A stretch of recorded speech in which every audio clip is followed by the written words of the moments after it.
As a self-employed person in Canada, you have the right to write off business expenses to reduce your taxes. But what that also means is that you need to keep more records than an ordinary person does. Now, if you're keeping all your records in a shoebox, that's fine. There is nothing wrong with the shoebox method. But let's make sure your shoebox is an awesome shoebox with a couple of quick tips.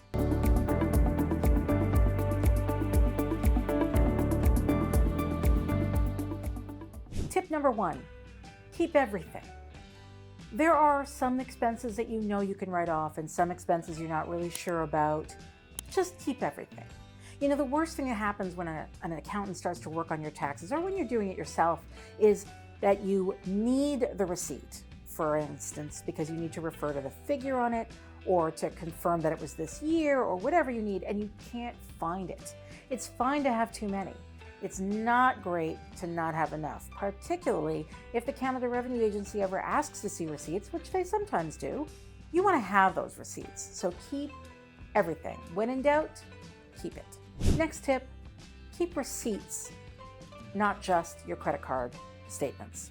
Credit card statements are fine for your own record keeping. They're a great place where all your expenditures are aggregated in one place. Really, really handy for you. But the Canada Revenue Agency, their internal rules say that they don't have to accept a credit card statement as proof of payment for reasons of their own.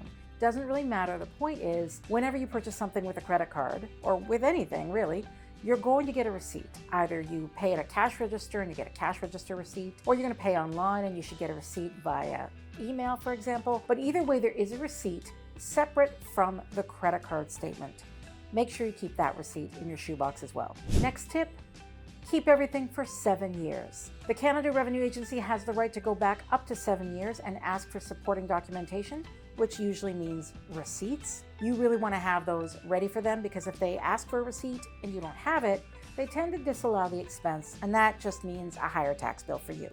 So make sure that whatever you're keeping for the current tax year, you're going to keep it for 7 years. If you want, when you first put your shoebox away for the year, write on the outside of the shoebox when it can be thrown away.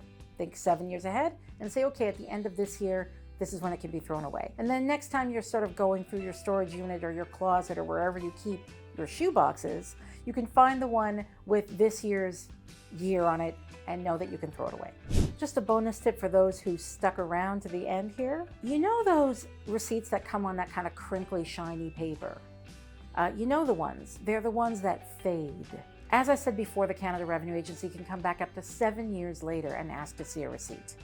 And those receipts are going to be gone. So before they've faded completely out of visible spectrum, take a photocopy of them, a legible photocopy.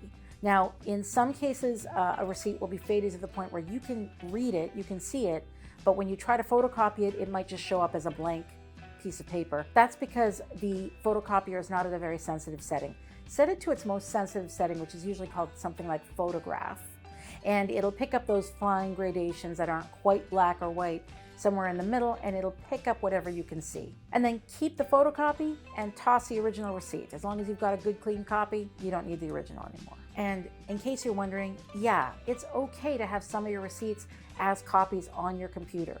If you received a receipt as a PDF, in fact, the Canada Revenue Agency prefers that you keep it as a PDF. Not a hard rule as far as I can tell, but something that they do prefer, so they're certainly going to be okay with it. And as I said before, if you were copying things or if you were scanning things, it's okay to just keep the scan. You don't necessarily have to print them and put them in a shoebox in order for them to count. But if you do save them on your computer, make sure you know where to find them up to 7 years from now. So now that you've got these tips to keep your shoebox ship-shape, I hope that'll help you with your taxes. If this helped you at all, please give me a like, subscribe, and hit the notification bell. Thanks a lot.